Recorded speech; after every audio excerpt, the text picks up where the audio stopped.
Vairāk kā 100 tautsnieki bija sastopami Elkšņu skolā. Kamēr mammas ar pašiem mazākajiem tautsniekiem veic teritorijas sakopšanas darbus, puiši un vīri skolas iekštelpās jauc sienas un vecos grīdas dēļus.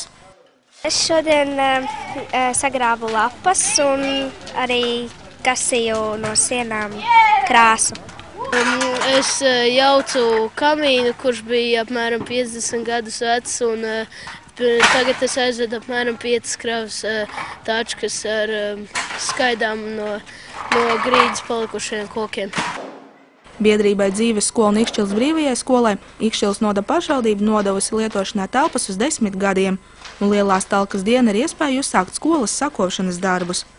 Mēs paši esam ļoti patīkami pārsteigti, un mēs ļoti visiem sakām paldies par to čaklo darbu, kas šodien ir. Bet tā atmosfēra ir tik jauka, tā kā man arī vispārējie saka, ka nemaz negribās iet mājās, tu varētu vēl ilgi talkot, jo ir saulīt un ir silts un ir darba vēl tik daudz, un katrā ziņā tas viss tā ļoti jauki tā izvērš. Un daudz esam izdarījuši. Vēl daudz darīsim. Jā, tā kā mums ir visa vasara priekšā, lai līdz rudenim mēs tiktu pie siltuma, tiktu pie grīdām.